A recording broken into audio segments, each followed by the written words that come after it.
경제와 정치 양쪽 날개 달고 세상을 보는 인터뷰 시간 탑 오브 탑 윤희숙 전 국민의힘 의원과 이야기 나눠보겠습니다. 안녕하세요. 안녕하세요. 탑 오브 탑 저한테도 주신 네. 거예요. 아, 고맙습니다. 아무나 드리는 게 아닙니다. 저희가. 예, 탑 오브 탑 요걸 노리는 코너들이 많은데. 그러니까 내가 너무 셈을 냈더니 하나 주셨네. 탑 오브 탑 윤희숙 전 국민의힘. 이따 끝날 때도 제가 이렇게 해주세요. 인사드릴게요. 이거부터 여쭐게요. 우리 얼마 전에 아침 조간신문에서 윤희숙이라는 이름을 제가 봤습니다. 아, 예. 어디서 봤냐면 금태섭 전 의원과 김종인 전 비대위원장이 같이 개최하는 다른 미래를 위한 성찰과 모색 포럼 준비 모임. 여기에 원래 어떤 기사에는 참석했다라는 기사도 있었고 그 다음 기사에는 참석했다는 얘기는 없더라고요. 그 얘기는 가신 거예요? 안 가신 거예요? 아니, 아직 아닐걸요, 그게? 아직 안 안 가신다는 하는 얘기구나. 행사예요. 예. 아니, 뭐냐면, 원래 제가 전에 듣기로는, 18일? 예. 그렇죠. 전에 듣기로는 그 노동운동 열심히 하시던 분들이 세상이 너무 빨리 변하니까 민노총처럼 하면 안 될 것 같은데 어떻게 하면 정말 진짜 약자 근로자들을 위해서 구조개혁을 좀 제대로 설계할 거냐 이런 얘기 한다고 해서 아 좋다 얘기 들어봅시다 서로 이렇게 저는 들은 거예요. 근데 그 안이 나와서 보니까 굉장히 정치적인 행사인 거예요. 근데 글쎄 이게 뭐 총선이 1년이나 남았는데 이거 뭐 정치적인 합종연행처럼 돼 있는 행사에는 별로 갈 의미가 별로 없지 않나 이런 생각이 들었어요. 그래서 제가 안 간다고 주최 측에 얘기를 했어요. 그랬더니 이제 기자들은 그걸 모르고 그 다음날 뭘 많이 썼더라고요. 그러면 이게 다 단순한 어떤 노동개혁에 대한 정책적 모임이 아니라 정치적인 모임으로 발전할 수도 있다라는 말씀이시잖아요. 아니 발전할 수 있기도 하고 그거 자체는 아무런 뭐 좋은 거죠. 근데 그게 너무 그렇게 보이는 행사처럼 보이더라고요. 그러니까 실제로 어떻게 보세요? 김종인 비대위원장은 김종인 비대위원장 금태섭 전 의원 멤버가 이러니까 어떤 정치부 기자든지 제3지대? 요 얘기 상상할 수 있잖아요. 그 질문에 대해서 김종인 전 비대위원장은 원론 가능성을 전혀 배제하지 않은 것 같던데. 그러니까 두 분 다 가능성을 배제하지는 않고 있고 지금 워낙 두 당이 좀 꼴보기 싫으니까 그 제3지대에 대한 국민들의 기대가 있어요. 저는 그렇게 발전하는 것도 뭐 나쁘지 않다고 보고 그건 다 열어놓는 가능성이라고 보는데 저는 어쨌든 국민의힘 당원이고 지금 총선이 1년이나 남았는데 그걸 위해서 막 그 생각만 하는 것처럼 보이는 건 좀 할 일 없어 보이더라고요. 실제로 가능하다고 보세요? 제3지대 이 모임이? 안 가능한 게 어디 있겠어요. 지금 정치의 세계에서. 두 당이 지금 국민들의 혐오감을 저렇게 부추기고 있는데. 그럼 두 당의 혐오감 뭐 때문이라고 보세요? 민주당은? 그러니까 뭔가 상식적이지 않잖아요, 둘 다. 지금, 그러니까 저는 뭐 국민의힘 당원이니까 국힘 욕을 더 하면 안 되는데, 민주당은 지금 뭐 이런 얘기 하기도 식상할 정도로 모든 그 초점이 방탄에 맞춰져 있는 상황으로 지금 시간이 벌써 작년 여름부터 지금 1년 가까이 이렇게 끌고 오고 있는 거고, 그러니까 뭔가 국민들이 생각하는 좀 상식적인 거, 이런 느낌이 별로 없어요. 거기에 대해서 국민의힘은 또 맨날 방탄 얘기만 해요. 이 모든 사안, 지금 굉장히 다양한 사안들이 일어나는데 그 다양한 사안을 모두 다 방탄이라는 얘기를 하면서 실제적인 얘기를 못해요. 그러니까 뭐라 그러냐면 굉장히 게으른 정치를 한다는 느낌이에요. 그러니까 국민들 입장에서는 야 지금 먹고 사는 일이 이렇게 지금 다양하고 급박한데 참 상식적이지 않다 이런 느낌을 주죠. 알겠습니다. 그래서 먹고 사는 얘기 하나 해보죠. 근데 사실 이것도 먹고 사는 거랑 좀 관련이 있는 건데 정치화가 돼버렸어요. 양곡관리법. 그러니까. 이거는 지금 대통령 거부권 행사했고 민주당은 13일에 재투표할 거다라는 의지 표명했는데 이건 뭐 재투표 하나마나 정족수가 부족하니까 아마 부결이 될 겁니다. 자, 그런데 이 양곡관리법 얘기를 좀 해보죠. 경제 전문가 입장에서 이거 어떻게 보세요? 농업 현장에서는 보니까 고질적인 쌀값을 해결해. 쌀값 너무 폭락하니까 그러니까요. 어느 정도 매수해서 쌀값 받쳐줘야 되는 거 아니냐 일부 얘기도 있는 것 같고 야당은 또 그런 얘기하고. 그러니까 저는 이게 지금 여당하고 야당하고 누가 더 잘못인지를 참 판단하기가 쉽지 않을 정도예요. 왜냐하면 이게 역사가 있어요. 이 양곡법이. 왜냐하면 지난 20년 동안 우리나라 나라 살림에서 제일 욕을 많이 먹은 게 쌀이에요. 뭐냐면 쌀이 너무 남아돌기 시작했거든요. 너무 주니까. 그러면 어떻게든 쌀을 좀 줄이고 다른 작물로 옮겨가야 되는데 우리나라의 지원 제도가 6.25 이후로 계속 쌀을 생산하는 사람에게 손해가 안 가게끔 다 돼 있었어요. 그러니까 2000년대 들어선 이게 아주 너무 본격화된 거예요. 제도를 고쳐야 되는데 못 고친 거지. 근데 그거를 문재인 정부 때 고쳤어요. 문재인 정부 때 이거를 방향을 어쨌든 틀었어요. 뭐냐면 정부가 100% 보장은 안 해준다. 그러니까 가격 변동이 있으면 너무 심하면 정부가 그 보장을 하겠지만 그래도 앞으로 100%는 안 해줄 거다. 90 몇 프로까지는 지금처럼은 안 하고 약간의 그 불확실성이 있으니 제발 다른 작물로 좀 옮겨가세요. 그럼 그 방향은 문재인 정부가 했던 그 방향은 옳은 방향입니까? 아니 옳을 뿐만 아니라 20년 내내 모든 정책 서클에 있는 사람들이 바랬던 거예요.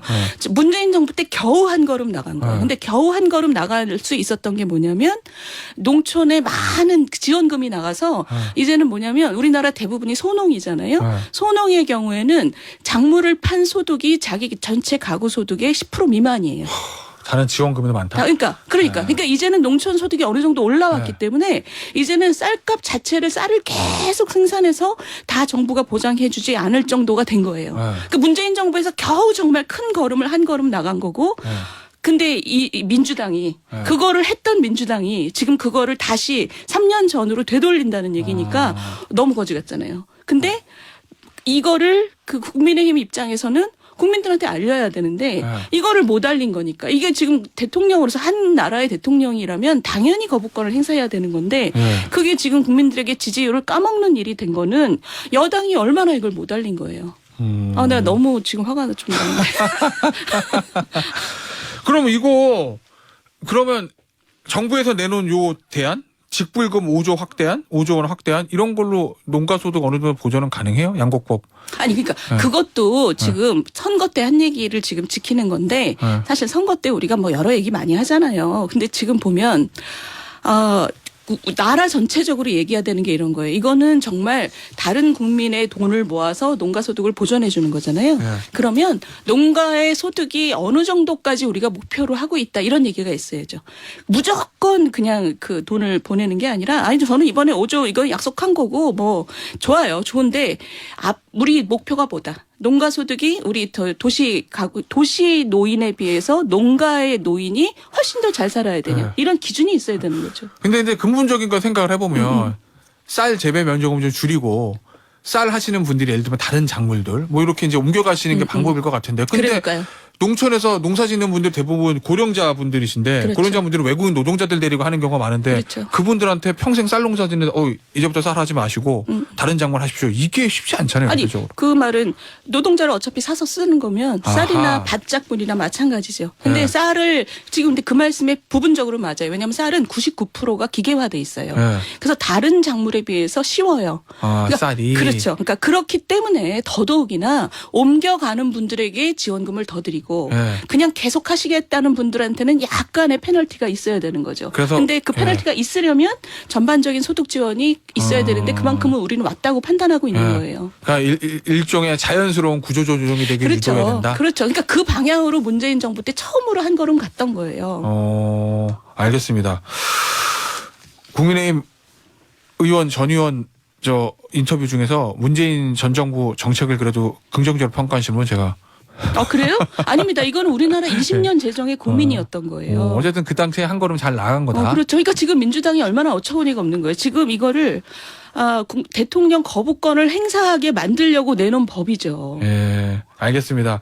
그럼 이거는 어떻게 돼요? 이제 앞으로도 뭐 계속 있잖아요. 간호법, 의료법, 뭐 또 무슨 노란봉투법. 뭐 다행인지 간호법은 지금 새 여당 지도부에서 중재안 마련하겠다. 당정협의 이렇게 나온 것 같긴 한데 앞으로 이런 법들이 계속 올라오면 민주당이 계속 처리하면 대통령실은 계속 거부권 행사하고 이게 이제 반복될 거로 보십니까? 아니 그러니까 지금 간호법 같은 경우는 사실은 그 내용이 아주 뭐 치명적인 내용이 별로 없어요. 다 그동안 많이 쳐져서 가지가 쳐져서. 근데 지금 제가 작년 가을부터 말씀드렸던 게 이번 가을 입법에서 그러니까 이번 정기국회에서 이 노랑봉투법, 양곡법, 방송법 이런 거는 방송법. 정말 나라에 가는 길에서 굉장히 중요한 법들인데 문제는 이 세 법의 공통점이 다 뭐냐면 문재인 정부 때 다 거절했던 법이죠. 당시 정부가. 당시 문재인 정부가. 그렇죠. 왜냐하면 이게 나라에 가는 길에 이건 나라를 뒤로 돌리는 법이다. 그러니까 지금 치명적이다. 민주당에서 내었던 양곡법, 그다음에 노란봉투법, 방송법도 문재인 정부에서는 다 싫다 그런 법이에요. 다 발의됐던 거를 다 거부하고 심지어 양곡법은 정반대 제도 개선을 했던 거예요. 근데 지금 완전히 정치적인 논리로서 이 세 개가 올라온 거잖아요. 그거를 낸 당이 더 잘못인지 국민들한테 이 내용을 잘 못 알리고 지금 이거를 지지율을 까먹는 일로 만들어버린 여당이 잘못인지 정말 이렇게 좀 참답할 뭐라 그러지? 참담하다. 어떻습니까? 여당의 새 지도부, 이제 야당 원내대표 경선은 4월 말을 앞두고 있고 여당의 윤지옥 신임 원내대표가 등장을 했습니다. 그럼 원내 사령탑이 새로 꾸려지는 건데 지난번 원내 사령탑은 별로 이렇게 협치 이런 게 잘 안 됐잖아요. 총선 1년 놔둔 시점이긴 한데 아직 윤지옥 신임 국민의힘 원내대표 카운터파트는 정해지지 않았지만 어떨까요? 총선 앞두고 여야의 협치라든지 이런 것들 좀 될 것 같으세요? 아니면은 총선 전이니까 뭐가 되겠어? 계속 싸움이지 이렇게 보세요? 아니 주호영 대표나 윤재옥 대표나 두 분이 싸움을 좋아하시는 분들이 아니잖아요. 예. 그 사안마다 저는 다르다고 보는데 두 분 다 이렇게 말씀하시고 협력하시는 거 좋아하시는 분들이에요. 그런데 사안이 예를 들면 양곡법 이번 사안은 협치라는 얘기가 나오는 게 별 의미가 없어요. 법안을 낸 의도 자체가 대통령의 얼굴을 까내리기 위해서 내놓은 법이기 때문에 이 사안에 있어서는 협치를 기대하기가 어렵죠. 그러면 사안별로 예를 들면 노란봉투법이니 말씀하신 방송법 이런 걸 올라가면 거부권 행사하고 강하게 붙는 게 맞다. 아니죠. 거부권까지 가지 않아야 되죠. 거부권까지 가지 않도록 국민들한테 알려야 되는 게 여당의 책무죠. 그리고 적어도 지금 여당의 목표는 거부권까지 가지 않게 해야 되고, 그리고 거부권에 만약에 가더라도 그것 때문에 지지율이 떨어지지 않을 정도로 국민들한테 충분히 소통이 돼 있어야 되는 거죠. 근데 지금 이 두 가지를 다 못한 거예요. 왜냐하면 작년 가을부터 지금 이 4월까지 국민들이 이 사안에 대해서 얼마나 알고 있냐는 거예요. 그러면 예를 들어서 얼마 전에 당정협의회에서 얘기가 나왔다는 간호법 중재안 이런 것들은 중재안을 제시해가지고 여야 잘 협치해가지고 법을 통과시키는 게 맞다. 이런 말씀이시죠? 그렇죠. 그러니까 왜냐하면 간호법이나 이런 것들은 당리당략보다는 그 직역 간의 문제를 조정하는 거예요. 그러니까 그렇죠. 그거는 상대적으로 서로 정략에 의한 싸움의 성격이 약하죠. 알겠습니다. 총선 1년 남았어요. 혹시 내년 출마하십니까? 너무 제가 갑자기 여쭤봤나요? 너무 갑자기 여쭤봤는데 글쎄요. 다들 너무 좋아해. 훅 들어가니까 당황하셨죠? 약간 당황했는데 이게 지금 그런 얘기를 하면 되게 할 일 없어 보여요. 지금 내년 총선 출마하시는 거고. 아니 저는 그렇게 다른 사람들이 그런 얘기를 해도 너무 할 일 없어 보이더라고. 지금 할 일이 얼마나 많은데 지금 이렇게 어마어마한 법들을 가지고 싸우고 국민들한테 소통해야 되는데 정치인이라면 내년 총선에 대한 질문을 주고받는, 그러니까 개인의 출마 여부를 얘기하는 게 좀 할 일 없어 보여요. 그러니까 아직은 모르겠다라는 말씀. 아니 그런 얘기가 아니라 그런 생각을 할 여유가 없다. 그런 생각할 여유가 없다. 딱히 아닌데요라고 안 하신 거를 봐서 왠지 가능성이 좀 있을 것 같기도 하고. 그러니까 지금 이 얘기에 진짜 저거는 지금 그런 얘기를 한다는 게 무슨 의미가 있냐. 총선 가기 전까지 아직 조선왕조 500년도 시작 안 했어요. 지금 정치 시계로는. 정치 시계로는 1년이면은 뭐 어마어마한 일들이 일어나는 시기긴 하죠. 자, 그런데 국민의힘 얘기 좀 해보겠습니다. 사실 정권 교체가 됐고 국민의 입장에서 서울시장, 서울부산자 재보선, 그 다음에 대선, 지방선거까지 큰 선거 3개를 다 이겼습니다. 그리고 1년 지났어요. 그런데 지금 당 지지율은 별로 좋지 않고 대통령 지지율도 좋지 않고, 그리고 어제도 말씀드렸지만 내년에 야당의 승리를 점치는 그런 현재 시점에서 여론조사도 나오고 있고, 이 원인은 무엇 때문에 그런다고 보십니까? 뭐 여러 가지가 있겠죠. 뿌리가 있는데 당장은 지금 잘 안 되고 있는 게 보이잖아요. 그러면 프로세스를 우리가 지금 뭘 잘못하고 있는지 전면적으로 점검하고 고치는 게 지금 필요해요. 그리고 우리가 보통 심기일전이라고 하는 거. 저는 대통령실도 지금 뭐가 국민들한테 안 좋은 인상을 주고 있는지를 그 안에서 내부 프로세스 점검을 해야 된다고 보고, 근데 우리가 이제 대통령실 일하는 방식을 잘 모르니까 당을 보면 당은 확실히 지금 그런 것들이 있는 거죠. 당은 예를 들어 이번에 양곡법도 보면 뭔가 누군가가 얘기를 잘못했고 그러니까 우리 최고위원이 뭔가 좀 신중하지 못한 얘기를 했잖아요.